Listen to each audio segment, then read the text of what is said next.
प्रातःकाल का समय।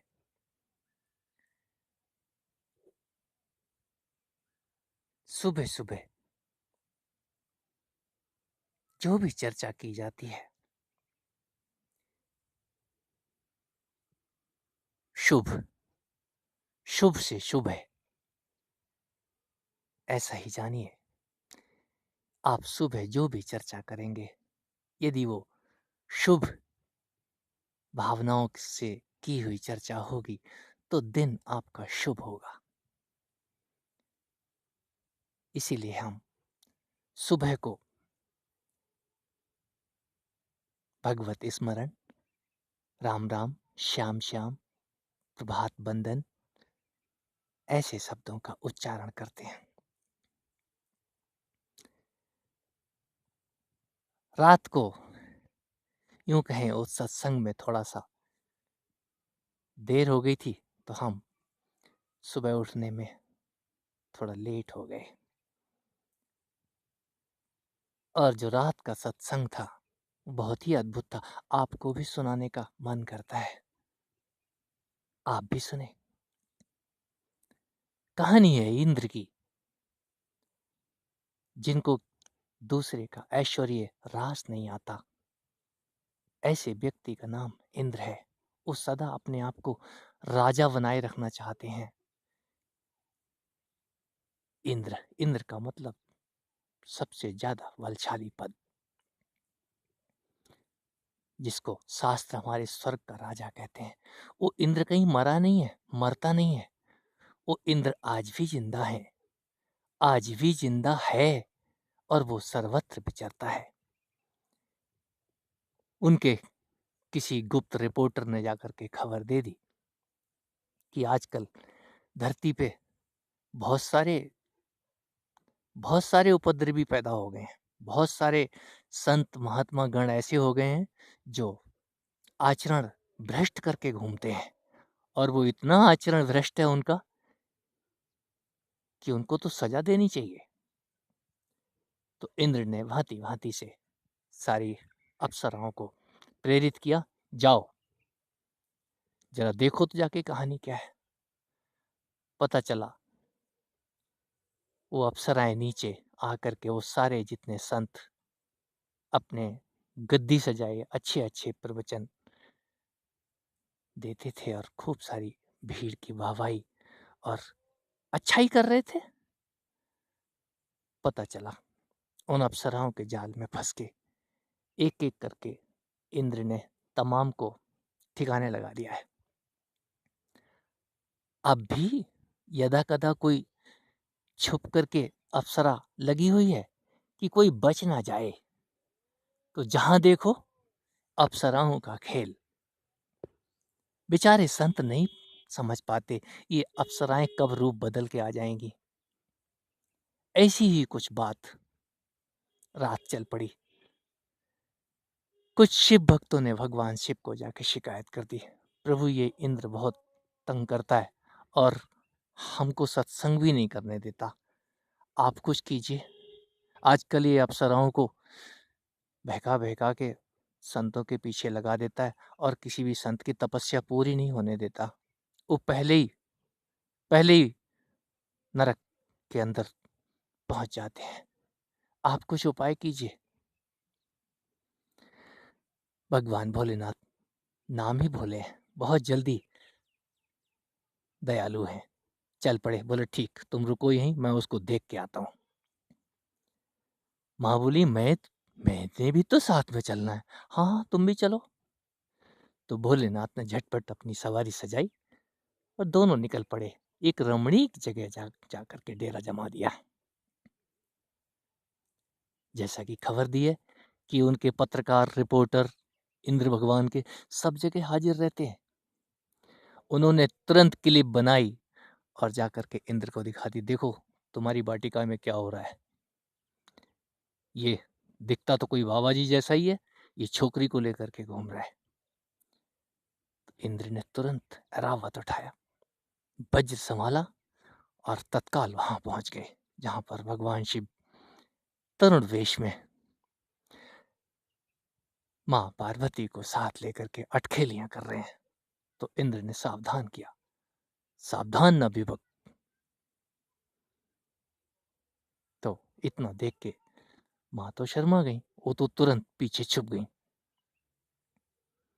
भगवान शिव बोले, तू कौन भाई? तो इंद्र गरज के बोलता है, तुम मुझे नहीं जानते, इस ऐरावत को नहीं पहचानते, इस वज्र को नहीं जानते?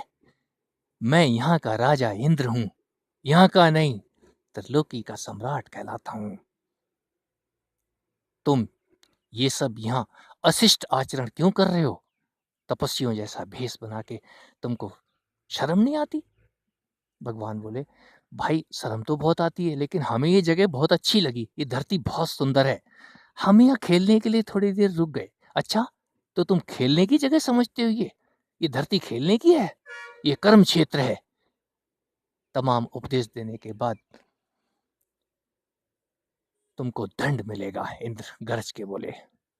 भगवान बोले, भैया दंड तो बाद में देना, तुम ये हाथी समेत जिस चट्टान पे खड़े हो, इसके नीचे ही मेरी गुफा है, मैं अपनी गुफा में जाके चुपचाप बैठ जाऊंगा, मुझसे ये चट्टान हट नहीं रही है, तुम इस चट्टान को हटा दो। तो इंद्र ऐरावत पे बैठे बैठे ऐरावत को पीछे हटाते हैं, ऐरावत को हुक्म देते हैं, हटा दो इसको। तो ऐरावत एक पैर मारता है जोर से उस चट्टान में, तो चट्टान तो खिसक जाती है, लेकिन चट्टान खिसकते ही जो कीचड़ है वहां ऐरावत और इंद्र समेत उस दलदल रूपी गुफा के अंदर घुस जाते हैं, गिर पड़ते हैं, रपटते हुए चले जाते हैं बहुत नीचे अतल गहराइयों में। तो अंदर देखते हैं तो बड़ा तमाशा है, वहां बहुत सारे, इतना बड़ा वो विशाल सरोवर टाइप का है कि वहां बहुत सारे ऐरावत और बहुत सारे इंद्र उस दलदल में फंसे पड़े हैं। जैसे ये नया ऐरावत और इंद्र पहुंचता है तो वो सब के सब जो है संभलने की चेष्टा करते हैं, किसी का मुकुट गिर गया, किसी का कुछ गिर गया, सब उठ उठ के खड़े हो जाते हैं। ऐरावत भी बेचारा संभल के खड़ा होता है। तो सब संवाद करते हैं, भाई तुम लोग कौन हो, इतने सारे इस दलदल में फंसे हुए हो? तो वो सब के सब बोलते हैं, वो बाहर जो तपस्वी खड़ा हुआ है ना, छोकरा सा, हम उसको डांटने आए थे और उसने हमें चट्टान का पत्थर जो है, शायद तुम भी उसी पत्थर को हटा के आए हो। हाँ, हमको भी उसने बोला था पत्थर हटाने के लिए। तो वो सब कोई पत्थर हटाने के लिए बोलता है। तो तुम हो कौन? इंद्र गरज के बोले, मेरी जैसी शकल बना के और मेरे जैसे ऐरावत लिए पड़े हो यहाँ पे। हम इंद्र हैं। वहां हजारों की संख्या में इंद्र थे। तो बोलते, इतने इंद्र कहाँ से आए? तुम कौन से इंद्र हो, कौन से लोक के इंद्र हो? अरे बेवकूफ, हम उसी लोक के इंद्र हैं जिसका तू आज अपने आप को दावा कर रहा है। याद रख, यहाँ जो भी इंद्र बनने के लिए आता है वो इस गड्ढे में पड़ा मिलता है। तो इंद्र थोड़े से घबराए, बोला माजरा क्या है? बोला माजरा आज समझ में आ गया है हमारी। आज हम रात जब सो रहे थे तो जगदम्बा माँ ने दर्शन दिए थे कि आखिरी भाई तुम्हारा आ रहा है, उसको समझा देना, जोर जोर से रोना, शायद भोलेनाथ को दया आ जाए तुम्हारे ऊपर। तो जोर जोर से रोना शुरू करो। वो जो बाहर खड़ा है तपस्वी, वो पिताश्री हैं, वो पिताजी हैं, भोलेनाथ हैं। हमने ऋषि मुनियों को बहुत ज्यादा अप्सराएं भेज भेज के दंड दे दिया है ना, इसलिए वो रुष्ट हो गए हैं। तो अब एक ही उपाय है, हम सारे शंख बजाते हैं। तो शंख का मतलब, ये योग की भाषा कोई योगी ही जानता है, योगी ही बोलता है। शंख का मतलब है रुदन। आप जब रोते हैं तो खाली मुंह नहीं रोता, आपकी आंखें रोती हैं, आपके कान रोते हैं, आपकी नासिका से क्या नहीं निकलता, यूं कहिए कि आपकी पांचों इंद्रियां रोती हैं। और जब पांचों इंद्रियां रोती हैं तो उस रुदन से, उस शंख से सब कुछ हिल जाता है। और जब वो रुदन होता है, वो विशेष रुदन, वो शंख की ध्वनि कोई योग ऋषि ही जानता है। और जब उस इंद्र रूपी उन पुतलों को समझ आई कि ऐसे रो कि हम पूरा नीचे से लेके ऊपर तक ब्रह्मांड हिला दें, शायद उनको दया आ जाए। तो वो सब मिल करके शंख जैसे रोते, हू हू हूम। तो ये जो शंख की जो साउंड है वो ओम जैसी ध्वनि निकालती है।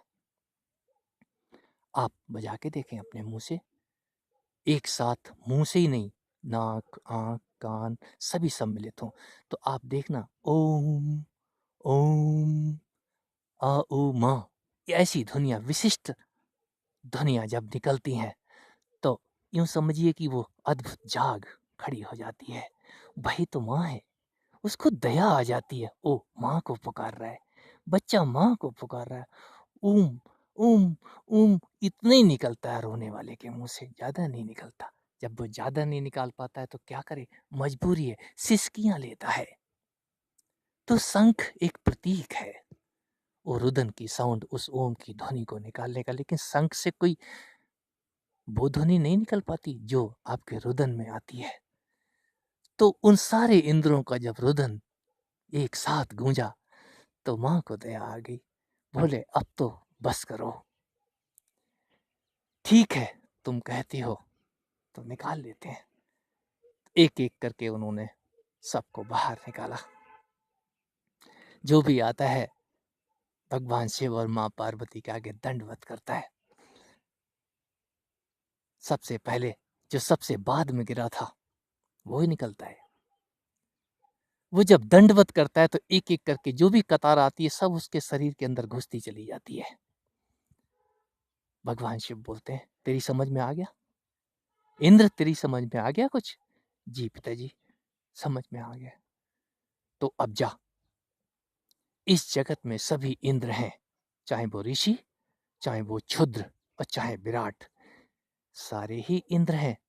तू गलती से भी किसी को दंड देने की बात मत करना।